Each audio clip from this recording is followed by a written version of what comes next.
नाशिकच्या मुंबई नाका परिसरातील भारतनगर चौफुली इथं इर्टिगा चारचाकी वाहनात गांजेची विक्री करण्यासाठी आलेल्या वाहन चालकाला मुंबई नाका पोलिसांनी 8 जुलै रोजी संध्याकाळी 5:30 वाजता भारतनगर चौफुली इथं उभ्या असलेल्या इर्टिगा चारचाकी चालकावर पोलिसांना संशय आल्याने पोलिसांनी वाहन चालकास विचारपूस केली असता त्याने प्रथम उडवाउडवीची उत्तरे दिली।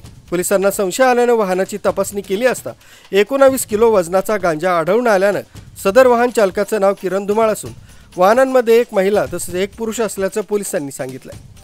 इर्टिगा वाहन हे पुण्याहून उबेर ॲपद्वारे ऑनलाईन पद्धतीने बुक करून नाशिकमध्ये आणल्याचं पोलीस तपासात निष्पन्न झालंय। या प्रकरणी वाहन चालकांची अधिक तपासणी केली जात असून हा गांजा नेमका कोणाला विक्रीसाठी आणला व वाहनामध्ये आलेली महिला व पुरुष कोण होते याबाबत पोलीस शोध घेत आहेत। या प्रकरणी मुंबई नाका पोलीस ठाण्यात गुन्हा दाखल करण्यात आला असून पुढील तपास पोलीस करीत आहेत।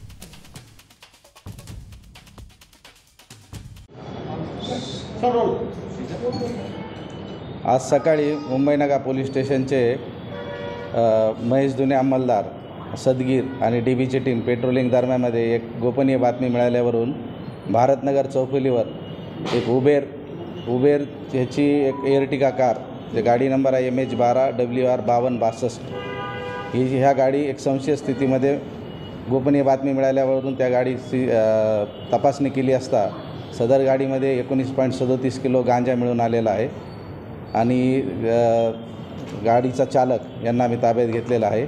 त्याप्रमाणे NDPS अंतर्गत गुन्हा दाखल करण्याची प्रोसिजर चालू आहे। चालकाचं नाव काय? चालकाचं नाव आहे किरण गोविंद धुमाळ चालकाचं नाव आहे।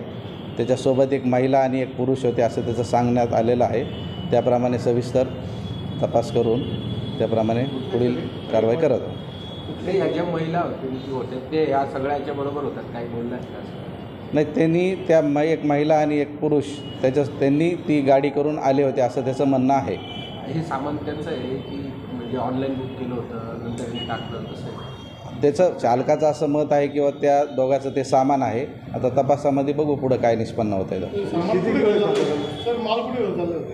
माल घेऊन तो थांबलेला होता, बहुतेक कुणाला तरी डिलिव्हर करायचं असेल त्याचा तपासामध्ये आपल्याला हे करता येईल।